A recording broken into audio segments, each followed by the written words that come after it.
यानी कि sulphuric acid डाल दिया है। ये दोनों रिएक्शन कैसे लिखते हैं आगे हम लोग बताएंगे। तो रिएक्ट होने के बाद दोनों क्या बना लेता है, जिंक सल्फेट बना लेता है, ZnSO4 बना लेता है, प्लस वहां से H2 गैस जो है निकल जाता है। ऐसे नमस्कार, आप सभी का स्वागत है एनसीईआरटी कंसेप्ट चैनल में। हम लोग साइंस का सीरीज शुरू करने वाले हैं एक एक करके। हिंदी का पार्ट है, साइंस यानी विज्ञान का हिंदी का पार्ट हम लोग शुरू करने वाले हैं। तो इसमें केमिस्ट्री से हम लोग स्टार्ट किए हुए हैं। केमिस्ट्री, फिजिक्स, बायोलॉजी तीनों पार्ट साइंस का कंप्लीट किया जाएगा। तो ये फर्स्ट चैप्टर हम लोग केमिस्ट्री से शुरू किए हुए हैं। फर्स्ट चैप्टर जैसा कि आप सभी जानते हैं, फर्स्ट चैप्टर का नाम है आपका रासायनिक अभिक्रिया एवं इसके समीकरण। इस चैप्टर को पूरे डिटेल में कंसेप्ट के साथ एक एक करके हम लोग देखने वाले हैं। तो आइए यहाँ से हम लोग शुरू कर लेते हैं और इसे देखते हैं। देखिए, आपका एक एक करके हम लोग देखेंगे, सब कुछ देखेंगे। टेलीग्राम चैनल मिलेगा, नोट्स आपको मिलेगा, क्वेश्चन आंसर का सॉल्यूशन मिलेगा, टेलीग्राम चैनल पे सेंड किया जाएगा। तो टेलीग्राम चैनल भी आप लोग क्या करेंगे, ज्वाइन कर लेंगे। और वीडियो को थोड़ा शेयर कीजिएगा क्योंकि ये नया चैनल है।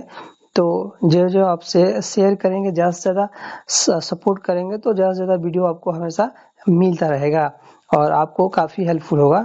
तो पूरे बुक को एक एक करके हम लोग इसमें समझाने वाले हैं। तो चलिए यहाँ से हम लोग शुरू करते हैं।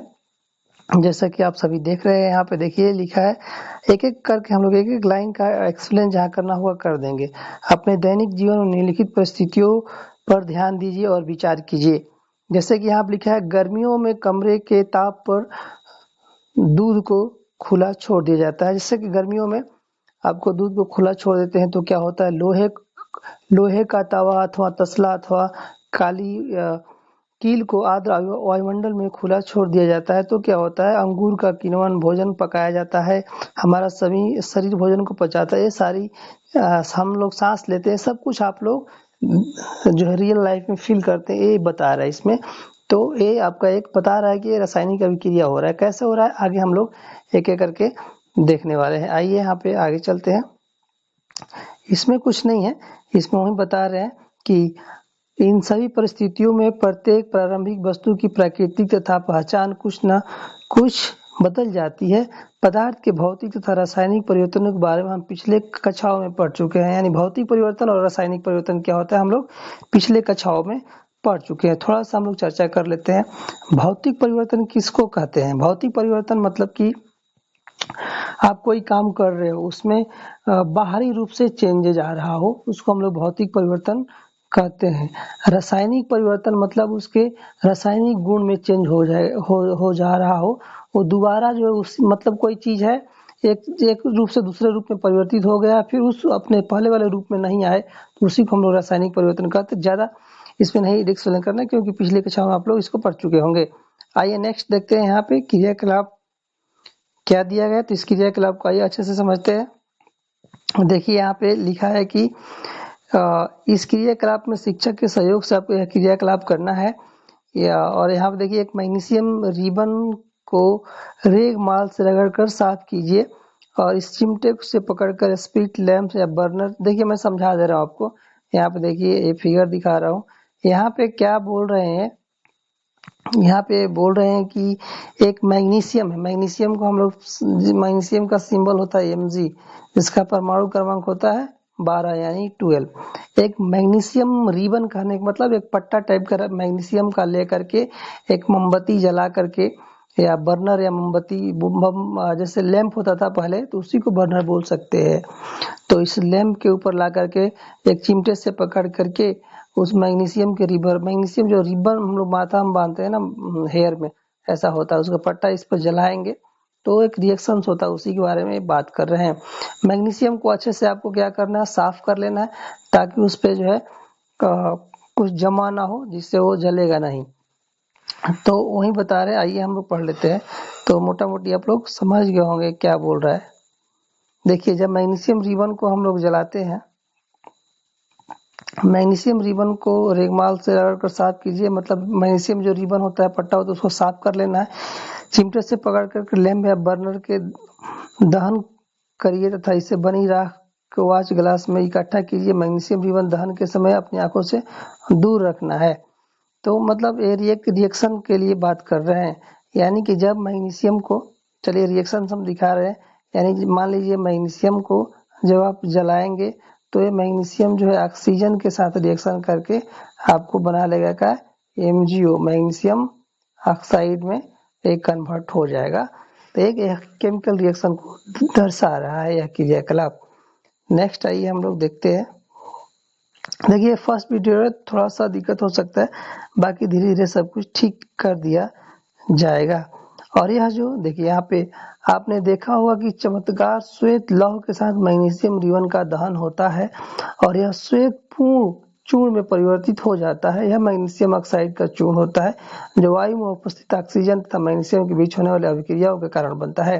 तो वहीं देखिए जब मैग्नीशियम रिबन को आग के साथ या बर्नर के साथ जलाते हैं तो ऑक्सीजन से रिएक्शन करके मैग्नीशियम ऑक्साइड बना लेता है। वही बात ये बोल रहे हैं और ये बोल रहे हैं कि यहाँ एक जो है रासायनिक अभिक्रिया हो रही है, ये दर्शा रहे हैं। और यह श्वेत लौह के रूप में जलता है आग के साथ। ये मैग्नीशियम रिबन जलने के बाद ऑक्सीजन से क्रिया करता है और मैग्नीशियम ऑक्साइड बनाता है। चलिए नेक्स्ट यहाँ पे एक क्रियाकलाप और दिया हुआ है। यहाँ पे देखिए यहाँ पे क्या बोल रहे हैं कि एक प्रखनली में लेड यानी सीसा को लेड बोलते हैं, नाइट्रेट का घोल लीजिए। एक प्रखनली में लेड नाइट्रेट बोल रहा है, लेड नाइट्रेट का घोल लीजिए और पोटेशियम आयोडाइड का घोल मिला दीजिए, तब देखिए क्या होगा। यानी देखिए मैं आपको रिएक्शन समझा दे रहा हूँ। यहाँ पे तो बोल रहे हैं कि लेड नाइट्रेट PbNO3 बोल रहे हैं। मैं एक रिएक्शन आपको दिखा दे रहा हूँ। देखिए यहाँ पे मैंने एक रिएक्शन लिख करके रखे हैं, बोला क्या कि लेड नाइट्रेट और ये है पोटेशियम आयोडाइड के साथ रिएक्शन की बात वो बोल रहे हैं। तो लेड नाइट्रेट का फॉर्मूला आता है PbNO3 का होल ट्वाइस और एक्वस फॉर्म में है। क्या होता है हम आगे बताएंगे। तो लेड नाइट्रेट के साथ पोटेशियम आयोडाइड रिएक्शन करके क्या बनाता है आपका, तो यहाँ पे देखिए लिखा है लेड आयोडाइड बनाता है और यहाँ पे पोटेशियम नाइट्रेट बनाता है। तो यहाँ पे केमिकल रिएक्शन को ये दर्शा रहे हैं, इसके बारे में आगे चर्चा में लिया जाएगा। फिलहाल इतना देखिए ये क्या बोल रहा था क्रियाकलाप। एक कलरलेस होता है रिएक्शन पोटेशियम आयोडाइड से करने के बाद यह येलो कलर में कन्वर्ट हो जाता है। ये मतलब ये जो पोटेशियम ये आपका लेड आयोडाइड है, इसका कलर जो है आपका येलो कलर का हो जाता है, ये हमें दिखाना था। तो आशा करते हैं आप एक क्रियाकलाप समझ गए होंगे। नेक्स्ट है आपका देखिए एक शंक्वाकार फ्लास्क या प्रखनली में कुछ दानेदार जिंक लीजिए, इसमें तनु हाइड्रोक्लोरिक एसिड डाल दीजिए, तो इसमें जो होगा एक रिएक्शन होगा। और सावधानी लिखा है, इसको सावधानी के साथ करना है। क्या बोल रहा है देखिए एक जिंक लेना है, दानेदार जिंक मतलब जिंक का थोड़ा सा पार्ट लेना है। जिंक एक एलिमेंट है, आप लोग 9th क्लास से पढ़े होंगे। जिंक को HCl के साथ रिएक्शन करने के लिए बोल रहा है। HCl का फार्मूला होता है HCl मतलब हाइड्रोक्लोरिक एसिड। ये दोनों रिएक्शन करके क्या करते हैं ZnCl2 बना लेता है, ठीक है, जिंक क्लोराइड, और ऑक्सीजन यहाँ पे हाइड्रोजन जो है रिलीज करता है। तो ऐसा ये रिएक्शन होगा और यह एक रासायनिक अभिक्रिया को दर्शाता है। फिलहाल यही बताने की कोशिश कर रहे हैं कि रासायनिक अभिक्रिया कैसे होता है। अब देखिए यहाँ पे क्या लिखे गए हैं, आइए देख लेते हैं।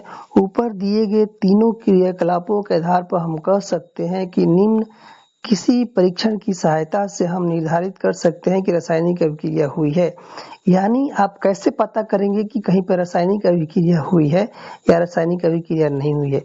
कहीं पे भी यदि रासायनिक अभिक्रिया होती है, कहने का मतलब यदि कहीं पर भी रासायनिक अभिक्रिया होती है तो वहाँ पे आपको कुछ चीजें देखने को मिलेंगी, जैसे कि अवस्था में परिवर्तन। कोई भी चीज रासायनिक अभिक्रिया करता है तो अपने अवस्था में परिवर्तन करेगा, यानी जो अवस्था उसका पहले था उसका वो अवस्था चेंज होकर के दूसरे चीज में बदल गया होगा। जैसे कि यहाँ पर हम लोग रिएक्शन देखे थे कि Zn और HCl रिएक्शन करके क्या बनाया था, ZnCl2 और प्लस H2। तो ये क्या हो रहा है, पहले ऐसा था Zn और HCl मिला था, उसके बाद जिंक क्लोराइड बन गया था। तो ये चीजें यहाँ पे बोल रहे हैं कि अवस्था में परिवर्तन होना चाहिए।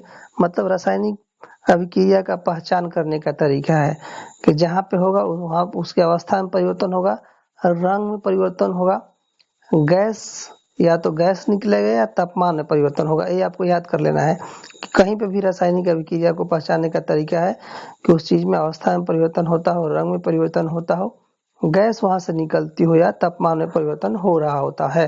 तो आइए इसकी दिखा देते हैं, एक रिएक्शन के थ्रू दिखा देते हैं।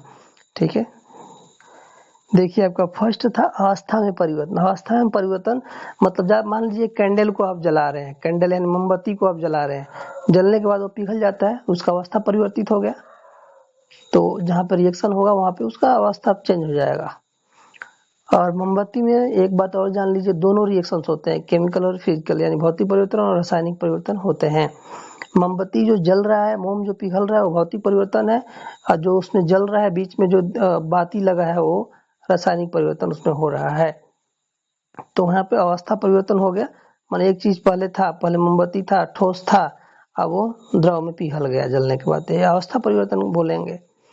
जैसे कि बर्फ जो है आइस में बदल गया और आइस बर्फ में बदल गया, क्या हो रहा है, अवस्था परिवर्तन हो रहा है। दूसरा बोल रहा था कि कहीं पे अगर रिएक्शन हो रहा है तो उसमें उसके कलर में चेंज हो जाता है। जैसे कि देखिए यहाँ पे ये जो रिएक्शन पहले वाला बताया था आपका, ये लेड नाइट्रेट और ये पोटेशियम आयोडाइड, दोनों जब रिएक्शन करते हैं तो यहाँ पे आपका ये बनाते हैं, लेड आयोडाइड और पोटेशियम नाइट्रेट बनाते हैं। पहले देखिए यहाँ पे कलर चेंज हो गया कि नहीं, पहले आपका लेड नाइट्रेट कलरलेस था, इसका कोई कलर नहीं था, लेकिन जब रिएक्शन किया पोटेशियम आयोडाइड से तो ये आपका लेड आयोडाइड बनाया और लेड आयोडाइड का येलो कलर होता है। ठीक है, तो ऐसे जो है आपका एक कलर चेंज होता है, ये हो गया अवस्था परिवर्तन हो गया। नेक्स्ट आइए हम लोग देखते हैं कि कहीं पे रिएक्शन होगा तो हो सकता है वहां पे गैस निकलता हो, ये पहचानने का तरीका है रासायनिक अभिक्रिया का। तो यहाँ मान लीजिए जिंक और HCl रिएक्शन कर रहा है, देखिए यहाँ पे H2 गैस निकल रहा है, जिंक क्लोराइड बनाया है, उसके बाद H2 गैस जो है निकलेगा यहाँ वहां पे, वहां से जहाँ पे रिएक्शन होगा H2 हाइड्रोजन गैस निकल रहा है, यानी यहाँ पे रासायनिक अभिक्रिया हो रही है, ये हो गया। और वो क्या बोल रहे थे, तापमान में परिवर्तन होता है। जैसे देखिए यहाँ पे कैल्शियम ऑक्साइड और वाटर रिएक्शन करेगा तो कैल्शियम हाइड्रोक्साइड बनाएगा और हीट रिलीज होगा, हीट रिलीज होगा यानी वहां से ऊर्जा निकलेगी, उष्मा निकलेगी वहां से। कैल्शियम ऑक्साइड जो चूना हम लोग डालते हैं ना, मार्केट से खरीद कर लाते हैं, पानी में डालते हैं, तो ये कैल्शियम हाइड्रोक्साइड बनता है और वहां पे देखे होंगे आप कभी, तो वहां से बहुत सारी ऊर्जा निकल रही होती है, आग निकल रहा होता है। तो तापमान में परिवर्तन हो रहा है कि नहीं, तो ये सारी चीज आपको याद रखना कि अवस्था में परिवर्तन, कलर चेंज हो सकता है,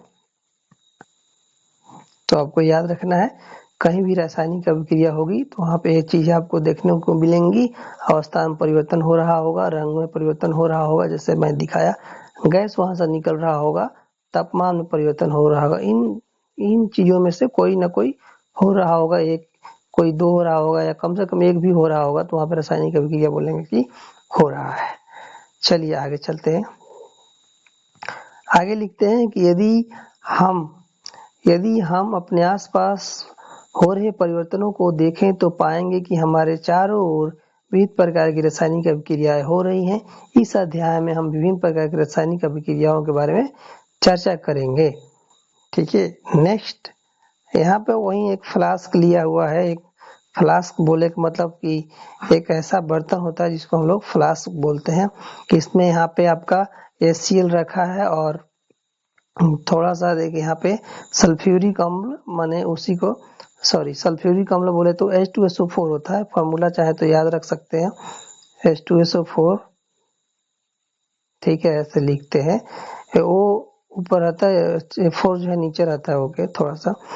तो इसमें देखिए, इसमें थोड़ा सा जिंक डाला है और इसमें सल्फ्यूरिक अम्ल पहले से था और थोड़ा सा इसमें जिंक डाला है, या ठीक है। तो ऐसे नहीं करते हैं, जिंक पहले डाल लेते हैं, थोड़ा सा बाद में हम लोग सल्फ्यूरिक अम्ल डालते हैं, उसके बाद जो रिएक्शन होगा तो वहां से गैस निकलेगा, ठीक है ना, और जिंक सल्फेट बना लेगा। इसका भी रिएक्शन मैं लिख दूं कैसे ये बोल रहा है, तो आइए दिखा देते हैं। देखिए ये बोल रहा है कि इसमें थोड़ा सा जिंक था पहले और उसमें क्या डाल दी, H2SO4 डाल दी, एक परीक्षण किया हुआ है इस चित्र में। चलिए नेक्स्ट आगे बढ़ते हैं, रासायनिक समीकरण के बारे में बात कर रहे हैं, तो देख लेते हैं क्रियाकलाप 1 का विवरण। जब ऑक्सीजन की उपस्थिति में मैग्नीशियम रिबन का दहन होता है तब मैग्नीशियम ऑक्साइड में परिवर्तित हो जाता है। वाक्य के रूप में किसी रासायनिक अभिक्रिया का विवरण बहुत लंबा हो जाता है, इसलिए इसे संक्षिप्त रूप में दिखाना होता है। जैसे कि हम लोग ऊपर देखे थे क्रियाकलाप में कि मैग्नीशियम को ऑक्सीजन के साथ जला रहे थे तो मैग्नीशियम ऑक्साइड बन रहा था। जैसे यहाँ पे लिखा है मैग्नीशियम को ऑक्सीजन के साथ जला रहे थे तो मैग्नीशियम ऑक्साइड बन रहा था। तो इस बात को हम लोग वाक्य में लिखेंगे, जैसे लिखा है सब वाक्य में लिखेंगे तो बहुत लंबा हो जाता है। तो उसी को हम लोग एक आपका छोटे रूप में दिखाने के लिए रासायनिक अभिक्रिया का इस्तेमाल हम लोग करते हैं। वही बात यहाँ पे लिखा है कि वाक्य के रूप में किसी रासायनिक अभिक्रिया का विवरण लंबा हो जाता है, इसलिए इसे संक्षिप्त रूप में लिखा जाता है। उसी को हम लोग रासायनिक समीकरण कहते हैं। समझे कि नहीं? मतलब कोई भी चीज हो रहा है, कोई भी रिएक्शन हो रहा है, कोई रासायनिक अभिक्रिया हो रहा है, उसको जो है शॉर्ट रूप में यानी संक्षिप्त रूप में लिखने का तरीका ही रासायनिक समीकरण कहलाता है। तो यहाँ पे मैग्नीशियम और ऑक्सीजन जब रिएक्शन किया तो मैग्नीशियम ऑक्साइड बनाया। अब एक बात और यहीं पे जान लीजिए, जो आपका इसको बोलते हैं, थोड़ा सा मैं एक्सप्लेन कर देता हूँ। इधर वाले पार्ट को जो एरो यहाँ पे मारा है, एरो जो यहाँ पे लगा है, तीर लगाया है, तीर के बाएं तरफ इंग्लिश में LHS बोलते हैं या हिंदी में बायां साइड बोलेंगे, इसको बोलते हैं अभिकारक। ये वाला पार्ट को, तीर के इधर वाला पार्ट को अभिकारक बोलते हैं, और जो यह पार्ट है इसको उत्पाद बोलते हैं, यानी इंग्लिश में इसको रिएक्टेंट, इसको प्रोडक्ट बोलते हैं।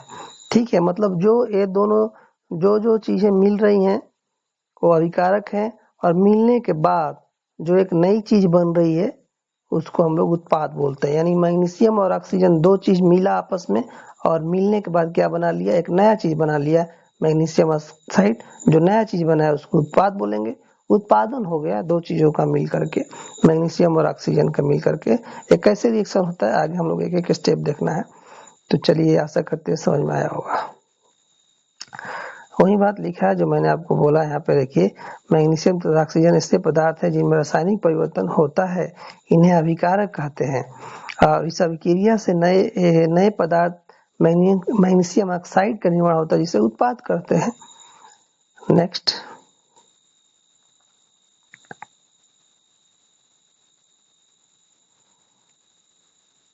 देखिए यहाँ पे लिखा है, शब्द समीकरण में अभिकारकों के उत्पाद में परिवर्तन को उनके मध्य एक तीर निशान से लगाकर दर्शाया जाता है। जैसे मैं बताया, अभिकारकों के बीच का योग का चिन्ह लगाकर उन्हें बाईं ओर लिखा जाता है। इसी प्रकार उत्पादों के योग का चिन्ह लगाकर उनके दाईं ओर लिखा जाता है। यानी बाईं ओर दाईं ओर क्या मैं बता दे रहा हूँ यहाँ पे, जैसे कि Mg+O2 होगा तो ये आपका तीर है, जैसे लगाया था तीर लगाते हैं। इसके बाद ये आपका बाईं ओर होगा, इसको हम लोग अभिकारक बोलेंगे, और ये दाईं ओर जो होगा इसको RHS जिसको बोलेंगे, तो इसको हम लोग उत्पाद बोलेंगे। ठीक है, किसी भी रिएक्शंस में यहाँ प्लस का निशान लगाते हैं। यहाँ पे ऐसे ही इधर भी कर सकते हैं, अभी दो आया तो। ठीक है, नेक्स्ट आइए देखते हैं हम लोग। नेक्स्ट है आपका यहाँ पे रासायनिक समीकरण लिखना। क्या रासायनिक, एक सेकेंड,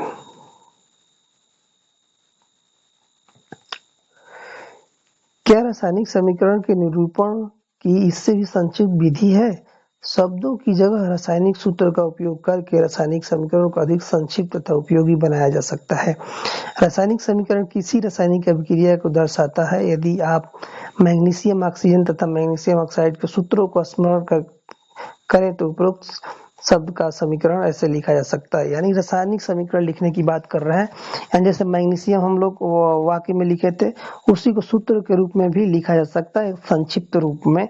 जैसे देखिए यहाँ पे मैग्नीशियम का ये सिंबल होता है, यानी मैग्नीशियम को ऐसे लिखते हैं, ऑक्सीजन को ऐसे लिखते हैं, दोनों रिएक्शन करके मैग्नीशियम ऑक्साइड बना लिया। तो यहाँ पे जो इधर वाला साइड है, ये वाला साइड, इसको क्या बोलते हैं, LHS बोलते हैं, याद रखिएगा। इसी को उत्पाद भी बोलते हैं, सॉरी अभिकारक बोलते हैं। और इधर वाला जो RHS है इसको हम लोग उत्पाद बोलते हैं। इस रिएक्शन के बारे में हम लोग काफी डिटेल में चर्चा कर चुके हैं। सारी चीज हम अभी जो यहाँ पे बताए वही लिखा है। ठीक है, चलिए पढ़ लेते हैं। तीर के निशान के बाईं और दाईं ओर तत्वों के परमाणुओं की संख्या की गिनती कर उनकी तुलना करें। क्या दोनों ओर तत्वों के परमाणुओं की संख्या समान है? यदि है तो समीकरण संतुलित है, यदि नहीं है तो समीकरण असंतुलित है, क्योंकि समीकरण के दोनों ओर का द्रव्यमान बराबर नहीं है। किसी भी अभिक्रिया का ऐसा रासायनिक समीकरण ढांचा रासायनिक समीकरण कहलाता है। इस प्रकार मैग्नीशियम की वायु में जलने का साचा ढांचा समीकरण है। तो देखिए क्या बोल रहे हैं, संतुलन की बात बोल रहे हैं, यानी कि बोल रहे हैं कि यदि यहाँ पर मैग्नीशियम 1 है तो यहाँ भी मैग्नीशियम 1 होना चाहिए, यहाँ पे ऑक्सीजन 2 है तो इधर भी ऑक्सीजन 2 होना चाहिए, तब बोलेंगे कि समीकरण संतुलित है। तो यहाँ पे देखिए ऑक्सीजन 2 है, इधर आपका अभिकारक में ऑक्सीजन 2 है और उत्पाद में ऑक्सीजन 1 है, तो यानी ये समीकरण जो है संतुलित नहीं है, असंतुलित समीकरण बोलेंगे। मैं ठीक है, तो जितना इधर होना चाहिए उतना ही इधर होना चाहिए, तब जाकर समीकरण संतुलित होता है। आगे हम लोग देखेंगे कैसे समीकरण को संतुलित करते हैं। तो यहाँ पे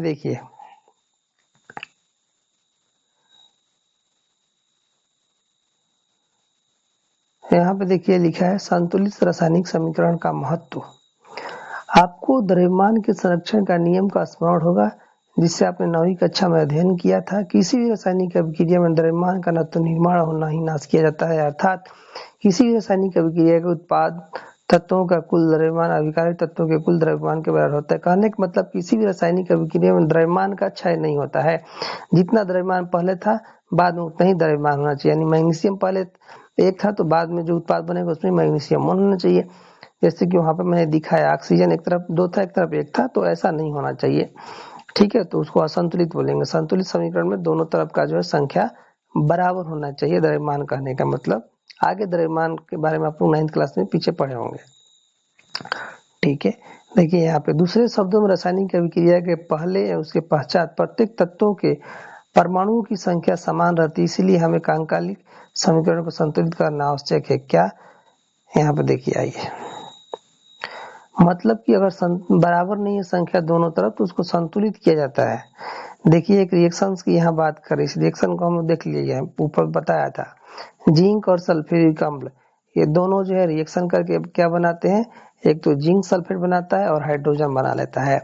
इधर वाले पार्ट को क्या बोलते हैं, LHS, इसको क्या बोलते हैं अभिकारक। इधर वाले तीर के दाहिने वाले पार्ट जिसको RHS बोलते हैं, इसको क्या बोलते हैं हम लोग, उत्पाद बोलते हैं। देखिए जिंक का सिंबल है, सल्फ्यूरिक अम्ल को ऐसे लिखते, याद नहीं होगा तो याद कर लीजिएगा।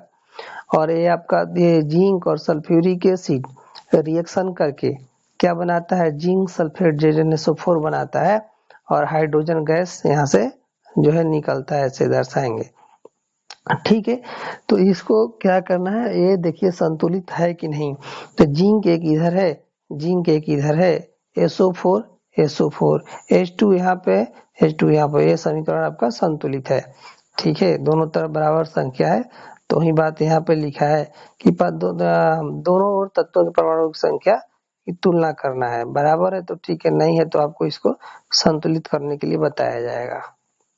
यहाँ पे दोनों को जो है कि आपका लिखा है, देखिए यहाँ पे लिखा है कि जिंक, यहाँ पे लिख लिया LHS और RHS, जिंक दो एक है, जिंक एक है, इधर भी एक है, 2 है, 2 है, 1 है, 1 है, 4, मतलब दोनों तरफ मैंने बताया बराबर है, तो समीकरण संतुलित बोला जाएगा। एक समीकरण और आपको यहाँ पे दिया है, देखिए ये समीकरण क्या संतुलित है, ये आयरन बोलते हैं Fe को, H2O वाटर का फॉर्मूला है, दोनों रिएक्शन करता है तो Fe3O4 बनाता है और हाइड्रोजन गैस को यहाँ पे H2 को निकालता है फिर। ठीक है, तो देखिए यहाँ पे आपका ये संतुलित है, आयरन एक इधर है, 3 आयरन इधर है, संतुलित नहीं है। हाइड्रोजन और हाइड्रोजन संतुलित से ऑक्सीजन भी संतुलित नहीं है, तो इसको हम लोग संतुलित करेंगे। संतुलित करेंगे यानी दोनों तरफ बराबर संख्या होना चाहिए दोनों का। यहाँ पे देखिए आयरन को ऐसे कर लेंगे, क्या करेंगे, इसको चरण 1 में लिखेंगे। रासायनिक समीकरण को संतुलित करने की सबसे पहले प्रत्येक सूत्र के चारों ओर एक बॉक्स ऐसे ऐसे बना लेंगे, चारों सभी सूत्रों की तरफ बॉक्स बनाने के बाद नीचे आएंगे। सेकेंड चरण में क्या लिखेंगे, तो सेकेंड चरण में देखिए लिख देंगे तत्वों में आयरन हाइड्रो, जितने तत्व थे लिख देंगे, 3 तत्व थे उसमें हाइड्रोजन आयरन ऑक्सीजन। अभिकारक में, अभिकारक उत्पाद समझ गए होंगे आप लोग, तो आयरन जो है आपका Fe, 1 था, LHS में RHS में 3 था, हाइड्रोजन 2 था, 2 था, 1 था ऑक्सीजन, 4 ऑक्सीजन था।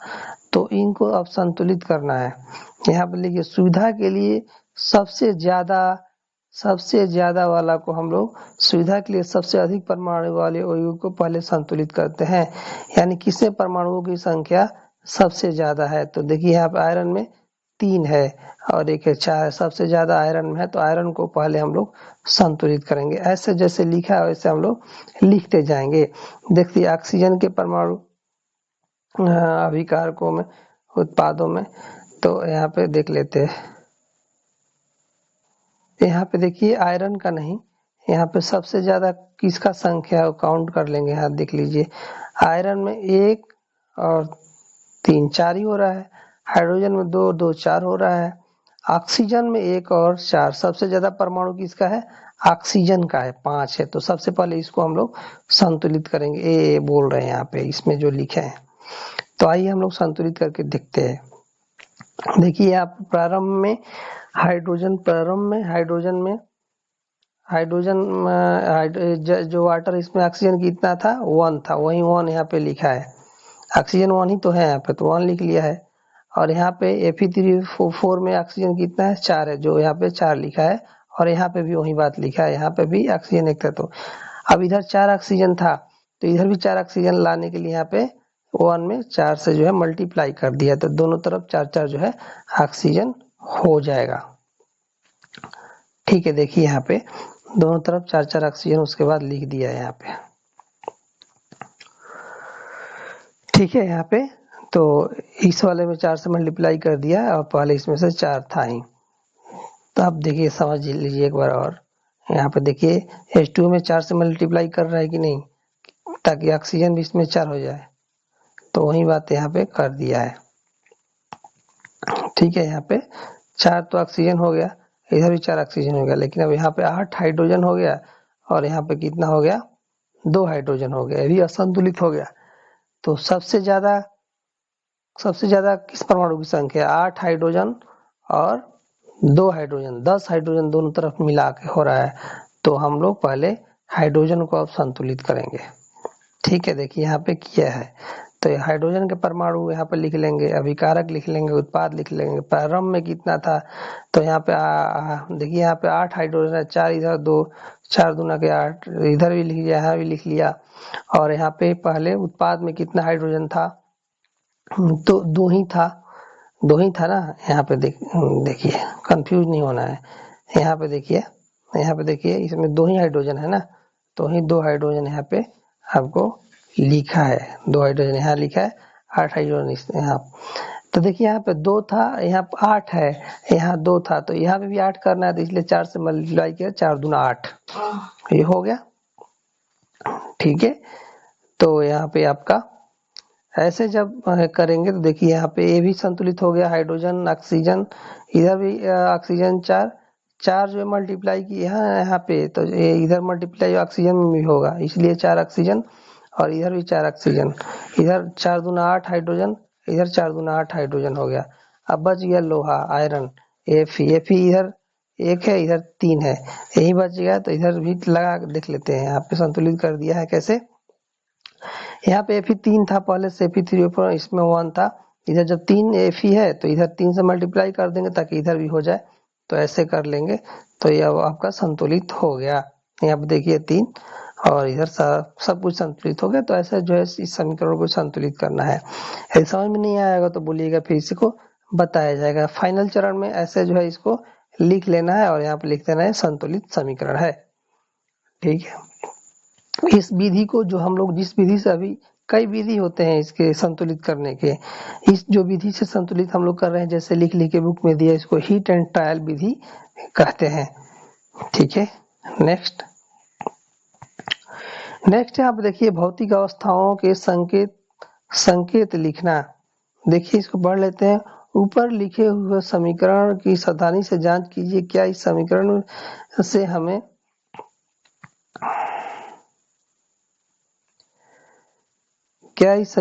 अभिकारकों तथा उत्पादों की भौतिक अवस्थाओं के बारे में भी ज्ञान है। इस समीकरण में उनकी भौतिक अवस्थाओं की कोई जानकारी नहीं है, यानी कि कौन सा ठोस था, कौन सा गैस था, कौन सा लिक्विड था जो रिएक्शन कर रहा था, तो उसके बारे में बात कर रहे हैं। जैसे कि रासायनिक समीकरण को अधिक संपूर्ण सूचनापूर्ण बनाने के लिए अभिकारकों तथा उत्पादों के रासायनिक सूत्रों के साथ उनकी भौतिक अवस्थाओं को भी दर्शाया जाता है। अभिकारकों तथा उत्पादों के गैस, द्रव, जलीय तथा ठोस अवस्थाओं में क्रमशः ऐसे लिखते हैं, यानी कि कोई भी उत्पाद या अभिकारक गैस है तो जी लिखेंगे, लिक्विड है यानी द्रव है तो एल लिखेंगे, एक आपका जलीय है तो आपका मतलब कि जल के साथ कुछ और मिक्स है तो उसको ए क्यू लिखेंगे, मतलब एक और सोल्यूशन इंग्लिश से बोलते हैं। और यहाँ पे ठोस है तो एस लिखते हैं किसी भी समीकरण के आगे। जैसे कि यहाँ पे देखिए आयरन जो है एक ठोस चीज है, लोहा, तो एस लिखा है। यहाँ पे देखिए वाटर जो है, वाटर जल है लेकिन जी लिखा है, गैस लिखा है। क्यों? क्योंकि इस रिएक्शन में वाटर के रूप में ये वाटर यूज नहीं हुआ, भाप के रूप में यूज हुआ है। वाटर जो है भाप के रूप में भी तो वाटर होता है, उसका यूज हुआ है, गैस के रूप में वाटर का यूज हुआ है, इसलिए जी लिखा है। लोहा के लिए यहाँ पे Fe3O4 ठोस है तो ठोस लिखा है, और हाइड्रोजन गैस होता है तो गैस लिखा है। तो ऐसे जो है दर्शाने भी होते हैं अच्छा, और रिएक्शंस को अच्छा बनाने के लिए या उसके पूरे रूप से उसको बताने के लिए। ठीक है, यहाँ वही बात देखिए, ध्यान दीजिए H2O के साथ जी का चिन्ह उपयोग किया गया है। यह दर्शाता है कि सब क्रिया में जल का उपयोग भाप के रूप में किया गया है। प्रायः हर रासायनिक समीकरण भौतिक अवस्था को शामिल नहीं किया जाता है जब तक कि आवश्यक न हो, यानी इन चीजों को जब तक आवश्यक न हो शामिल नहीं किया जा सकता है। नेक्स्ट आपका कभी कभी अभिक्रिया की परिस्थितियों जैसे कि ताप, दाब, उत्प्रेरक आदि को भी तीर के ऊपर लिखा जाता है। कभी कभी तीर के ऊपर जो है ताप, दाब ये सब लिखा जाता है। क्यों लिखा जाता है तो आइए देख लेते हैं। यहाँ आप देखिए जैसे कि एक कार्बन मोनोऑक्साइड CO है और H2 है, और यहाँ मेथिल अल्कोहल CH3OH है, और यहाँ पे लिखा है क्या है 340 ATM, 340 ATM। ATM क्या है? प्रेशर है, प्रेशर का यूनिट है, यानी जब ये रिएक्शन हो रहा है तो प्रेशर यहाँ पे इतना रखा गया है 340 ATM का, तब जाकर के रिएक्शन हुआ है। कार्बन मोनोऑक्साइड एक गैस है तो जी लिखा है, वाटर यहाँ पे हाइड्रोजन गैस है तो यहाँ भी जी लिखा है, और मेथिल अल्कोहल एक एल्कोहल समझ लीजिए, वाइन बोलते हैं, ऐसा कुछ पदार्थ है तो यहाँ पे लिक्विड के रूप में है तो एल लिखा गया है। यहाँ पे प्रेशर इतना रखा गया इसलिए इसके ऊपर प्रेशर लिखा गया है। इधर वाले पार्ट को LHS बोलते हैं, इसी को अभिकारक बोलते हैं। इधर वाले पार्ट को RH बोलते हैं, इसको उत्पाद बोलते हैं। बता दिए। एक और रिएक्शन दिया गया है, इधर वाले पार्ट को LHS, इधर वाले पार्ट को RH को उत्पाद और LHS को अभिकारक। देखिए यहाँ पे कार्बन डाइऑक्साइड है और यहाँ पे वाटर है। सूर्य के प्रकाश की उपस्थिति में और क्लोरोफिल की उपस्थिति में ये आपका प्रकाश संश्लेषण का रिएक्शन है, यहाँ पर दर्शाया गया है। तो ये दोनों कार्बन डाइऑक्साइड और वाटर रिएक्शन करके ग्लूकोज बनाते हैं। ग्लूकोज एक्वस फॉर्म में रहता है, यानी इसके साथ वाटर भी मिला हुआ है ग्लूकोज के साथ, और कार्बन ऑक्सीजन निकालता है, ऑक्सीजन में भी पानी रहता है। इसलिए मतलब किसी भी चीज में पानी की मात्रा हो और वो चीज भी हो, जैसे यहाँ पे ऑक्सीजन भी है और उसमें पानी भी है थोड़ा सा, इसलिए एक्वस मीडियम लिखा है यहाँ पे, और यहाँ पे वाटर भी निकलता है। तो ऐसे जो है दर्शाते हैं और ऐसे रिएक्शंस को लिखते हैं। नेक्स्ट यहाँ पे जो ये प्रश्न आपको दिए गए हैं, तो इन प्रश्नों को हम लोग टेलीग्राम चैनल पर सेंड करेंगे। पूरे ये प्रश्न हो गए और लास्ट में जो बनते हैं वो प्रश्न हो गए।